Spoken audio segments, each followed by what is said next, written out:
استقيل من الحياة السياسية. وهل هناك سياسة صح، هي ميتة أصلا. هل هناك نشاط أحزاب؟ مستحيل تدير السياسة وتسمي ناس سياسيين وهم 27 سنة عايشين في محمية في كلاب ديتا بعيدا عن الشعب، وتزيد تمنع كل القنوات في الجزائر إلا لرأي واحد اللي هو السلطة، واللي لازم حتى اللي يقول أني مع السلطة مدة 3 سنين غير مفتوحة لهم المجال.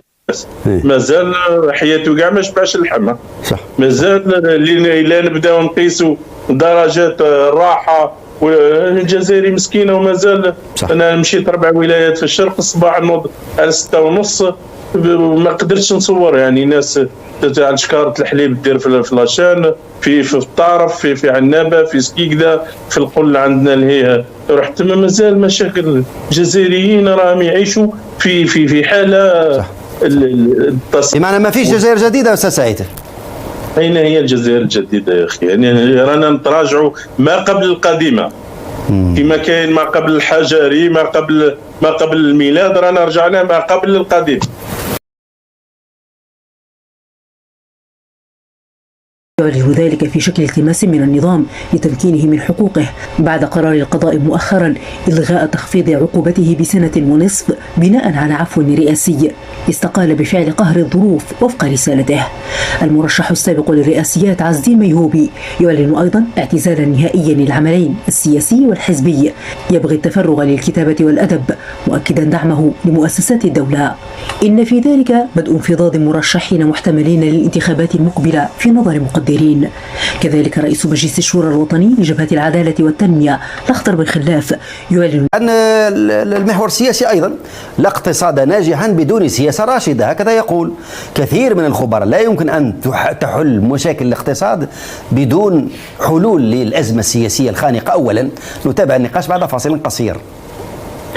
مرحلة الضعف إلى مرحلة التفكك المشهد السياسي في الجزائر يوصفه مراقبوه بأنه في أدنى مستويات أدائه، والساحة لا تعرف إلا النظام ومؤيديه. أكثر من ذلك، من اجتمعوا قبل سنوات يعارضون النظام ويهندسون مشهدا ديمقراطيا بما تأتى لهم من حريات، يبدو أنهم يفقدون كثيرا من سقف الحرية، مثلهم مثل كل من لا يسير على خطى النظام. هم من يمثلون منهجا ينبغي أن تستقيم عليه العملية السياسية بمفهومها الديمقراطي، تائهون وضائعون ومتخلون عن أدوارهم في رأي كثيرين. هذا أحد المعارضين رشيد نكاز يعلن وقف نشاطه السياسي نهائيا، علته ظروفه الصحية ورغبته في الالتحاق بعائلته خارج البلاد. يعلن ذلك في شكل التماس من النظام لتمكينه من حقوقه بعد قرار القضاء مؤخرا إلغاء تخفيض عقوبته ب1.5 سنة بناء على عفو رئاسي استقال بفعل قهر الظروف وفق رسالته. المرشح السابق للرئاسيات عز الدين ميهوبي يعلن أيضا اعتزالا نهائيا للعملين السياسي والحزبي، يبغي التفرغ للكتابة والأدب مؤكدا دعمه لمؤسسات الدولة. إن في ذلك بدء انفضاض مرشحين محتملين للانتخابات المقبلة في نظر مقدرين. كذلك رئيس مجلس الشورى الوطني لجبهة العدالة والتنمية الأخضر بن خلاف يعلن الانسحاب من الحزب نهائيا بالتزامن مع المؤتمر الثاني المنعقد بالعاصمة. حسب الرجل دوما على معارضة النظام، ومن يحسبون عليه رئيس حركة مجتمع السلم يدخل قصر النظام تحت عباءة التقليد الحضاري على حد وصفه. لقاءات وإن لم تكن انتقالا للموالاة إلا أنها في نظر المنتقدين لا تبقي للمعارضة شوكتها التي يفترض أن يخشاها النظام ويحسب لها كل حسبان.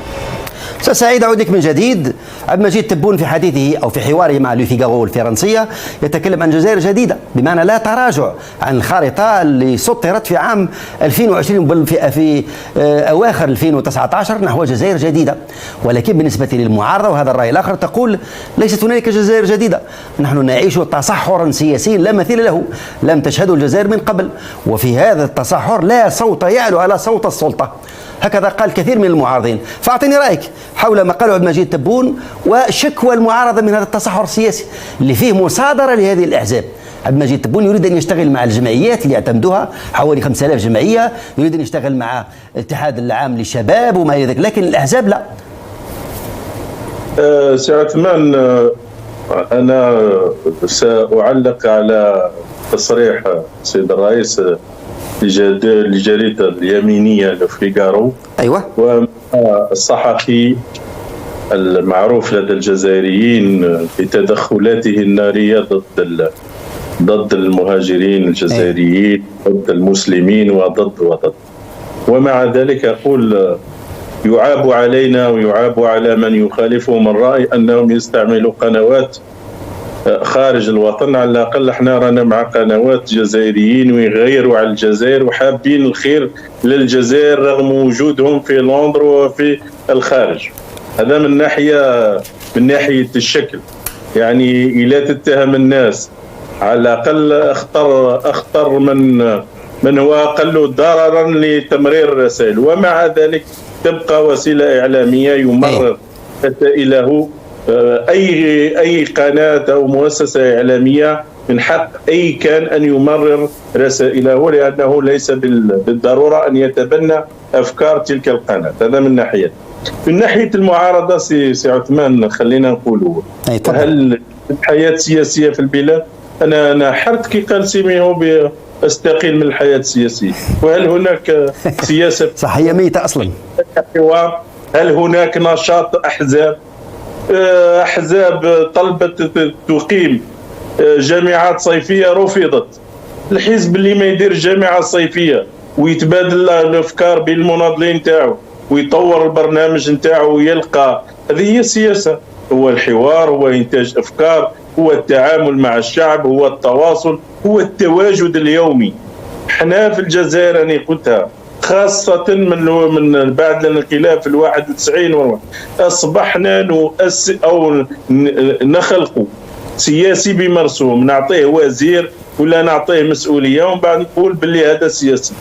الجمعيات التي حاول استبدال الأحزاب عن طريق الجمعيات، هذه السياسة فشلت. اللي يحب يدير السياسة هذه اللي يحب يديرها يبداها من القاعدة، يتعامل مع الشعب والشعب هو اللي يفوضه. من المستحيل تدير السياسة وتسمي ناس سياسيين وهم 27 سنة عايشين في محمية في كلوب ديتا بعيدا عن الشعب، وتزيد تمنع كل القنوات في الجزائر إلا لرأي واحد اللي هو السلطة، واللي لازم حتى اللي يقول أني مع السلطة مدة 3 سنين غير مفتوحة لهم المجال. إذن الحياة السياسية تنعدم. كي تنعدم الحياة السياسية في البلاد وش معناها؟ معناه الوساطة، راك تقتل في الطريق أو الوسيط أو الواصلة بين الشعب والمؤسسات تاع الدولة. كي ينقطع الحبل هذا ما تستناش الخير، ولن تعالج لا مشكل الاقتصاد ولا مشكل المدرسة ولا مشكل الاجتماعي ولا حتى الأخ سيبوديبا كان يتكلم الآن الجزائر صنفت. الجزائري مسكين والله لحد الآن نهضروا على عامة الناس مازال حياته كاع ما شبعش اللحمة. مازال اللي نبداو نقيسوا درجات الراحة والجزائري مسكينة ومازال. أنا مشيت 4 ولايات في الشرق الصباح نوض على 6:30 ما قدرتش نصور. يعني ناس تاع شكارة الحليب دير في لاشان في الطارف في عنابة في سكيكدا في القل عندنا اللي رحت مازال مشاكل. الجزائريين راهم يعيشوا في حالة التصرف له هذا الانفراد. بمعنى ما فيش جزائر جديدة أستاذ سعيد. أين هي الجزائر الجديدة يا أخي؟ يعني رانا نتراجعوا ما قبل القديمة كما كاين ما قبل الحجري ما قبل الميلاد، رانا رجعنا ما قبل القديم مش الجديد. راهي الجديدة انت اللي تروح ترفدوا على 12:30 تاع الليل تسميها جديدة. كواحد كاتب صحفي يعلن في مواقفه في الجهر تروح ديروا إرهابي تخلق مادة. هذا التسيير عن طريق الأمن عن طريق القمع وتخلق لي هذا الإرهاب اللي يقعد 50 سنة في بلاد مستحيل تتقدم البلاد هذه. هذا وراه المجتمع وراه حوار.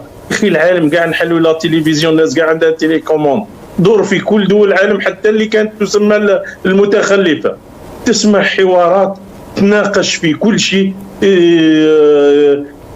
آراء مختلفة، ناس تحوس تطور بلاد. هذو الناس حطوا روحهم أوصياء على الشعب قاعدين يخدموا في مصالح مجموعات. أنا أقولها وأعيد هذه المنظومة وخلاص لحقت لنهايتها. من المستحيل حتى وتكون عندها النية وتعاود تحج 70 مرة وتغسل عظامها كما يقولوا وتجي تخدم ما تقدرش. طيب استاذ سعيد، سمح لي فقط نستمع لما قاله عبد الرزاق مقري رئيس حركة حمص بعد استقباله في رئاسة الجمهورية. في الحقيقة في لقاء سابق مع السيد الرئيس كان أخبرني بأن أبوابه مفتوحة للنقاش وللحوار مع الأحزاب ومع الشخصيات ومع يعني كل من يريد أن تكون هناك يعني شراكة عامة في إطار مصلحة البلد ومصلحة الوطن.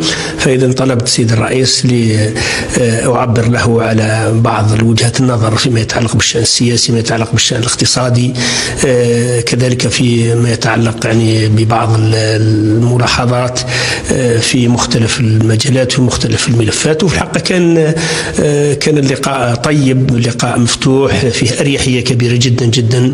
أنا شخصيا استفدت كثيرا مما ذكره لي السيد الرئيس فيما يتعلق بمختلف القضايا الاقتصادية، وكذلك عبرت له على العديد من وجهات نظرنا. وفي الحقيقة هذا سلوك حضاري نحن نسعد به، بأن تكون هناك علاقة بين المعارضة وبين السلطات خاصة على مستوى رئاسة الجمهورية، ونتمنى إن شاء الله الخير لبلدنا وأن نتعاون جميعا لمصلحة البلد.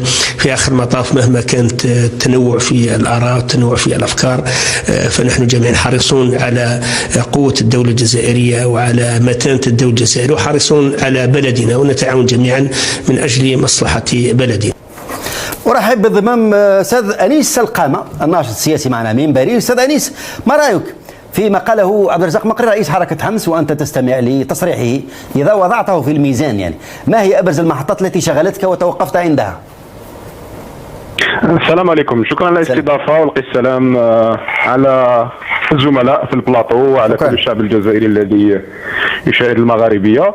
يعني أنا مش مستغرب، يعني مش مستغرب من ما قاله مقري، لأنه هو في الحقيقة كان دائما في هذه الاستراتيجية يعني اللي كان ينتهجها ايضا محفوظ نحناح، يعني رجل في السلطة رجل في المعارضة، ودائما تعودنا على يعني هذه الجهة من المعارضة المدجنة، والتي هي دائما خدمت السلطة وبقت يعني قريبة على صح القول داخل دوائر السلطة. وفي الحقيقة يعني مقري كان دائما داخل السلطة، يعني لا أعتبر أنه خدع الشعب، لأنه في الحقيقة لم يكن أبدا مع الشعب، بل هو يسير دكانه السياسي. يعني عندهم دكاكين سياسية صغيرة يسيرونها لمصالح ضيقة ولأموال معدودة، لأنهم عندهم مصالح وأولادهم عندهم مصالح، بل يخدموا السلطة وهم يعني أنا مش مستغرب من هذا الموقف السياسي. هو أستاذ أنيس في منشور له منذ شهور كتبه كان متشائما جدا، قال أنه احنا دخلنا الانتخابات ومشينا مع النظام من أجل الديمقراطية من أجل تغيير الأمور، ولكن دار لقمان على حالها. كان متشائما جدا. هذا المنشور اللي عمله منذ شهور، الآن من خرجته من خروجه من رئاسة الجمهورية كأنه في موقف جديد، يتكلم على سلوك حضاري، يقول لك أنا استفدت كثيرا من هذا اللقاء. وعبد المجيد تبون رحب باستقبال الشخصيات والأحزاب، خلاف اللي ما تقوله باقي المعارضة. نعم، يعني يجب أن نفهم أن مقري ليس رجل مبادئ وليس رجل قيم وليس رجل أفكار، والشخص يعني ممكن يتغير إذا كان فيه يعني حوار، إذا عمل حوار مع المجيد تبون ولا مع الناس يعني في السلطة، وإذا كان يحافظ على مصالحه الشخصية ومصالح بعض زملائه في حاشيته السياسية، فهو قادر على حتى خداع حزبه السياسي، قادر على خداع يعني عائلته السياسية. ونذكر أنه مثل هذه الأشخاص بالطبع هم كثيرون مع الأسف في الجزائر، ولكن أنا أعتبر أن الناس يعني الأحقاء والناس اللي يعني عندهم كما احنا نقولوا بالجزائرية الرجلة أكثر من هذا الناس هذوما اللي عندهم هذه الطريقة، هذا النفاق السياسي. والكثير منهم يتباهون بالإسلام وبالأخلاق وبأنهم ممثلين ما يسمون الأحزاب الإسلامية، بل أنا أرفض جملة وتفصيلا هذا الاسم أن فيه أحزاب إسلامية. يعني هما أحزاب إسلامية، يعني باقي الشعب الجزائري ماشي مسلم، هم عندهم احتكار الإسلام. فرأينا مثل هذه الأشخاص هذوما المنافقين من سواء من الجانب لا صعبة شوية كلمة المنافقين، هذه صعبة نسحبوها يا أنيس. خلينا في النقاش السياسي رجاء. أخي الكريم أنا أتحمل مسؤوليتي وأنا أتكلم شخصيا.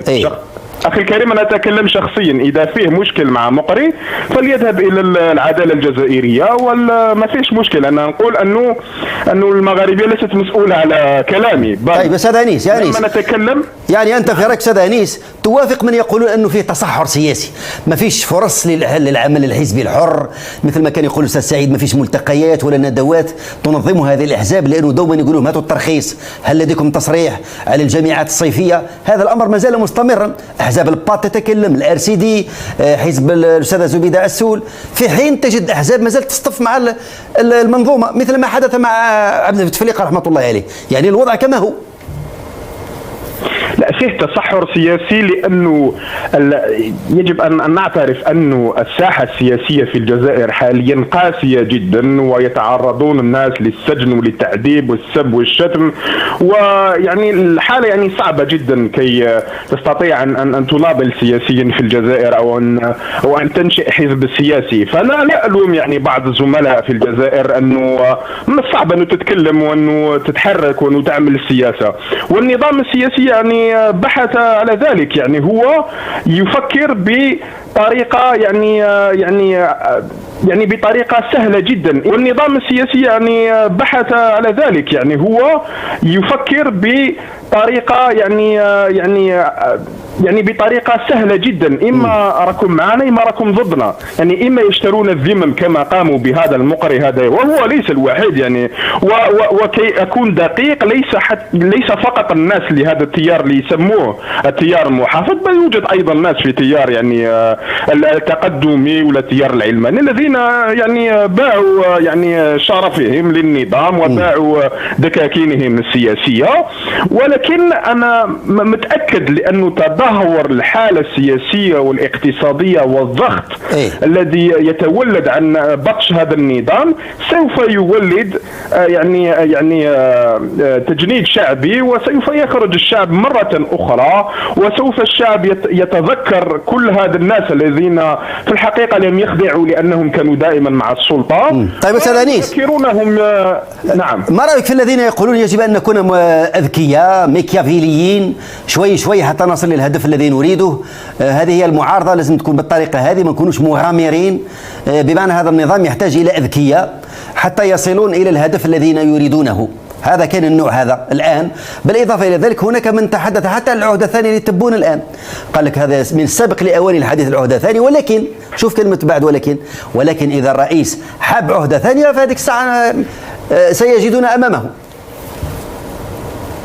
أخي الكريم، كي نكون صراحة، من 1999 كي نأخذ إلا هذه الفترة السياسية، يعني كان بعض الناس حاولوا أن يغيروا الأشياء من الداخل منذ الاستقلال، ولكن منذ على الأقل 99 نتذكر كي بعض الزملاء لم ينتقدونني أني أنتقد إلا تيار ما يسمى التيار المحافظ، بل في التيار التقدمي سعيد سعدي يعني تقرب من بوتفليقة وأعطى وزراء من الار سي دي، وحاولوا ان يغيروا الاشياء من الداخل فلم يغيروا شيء.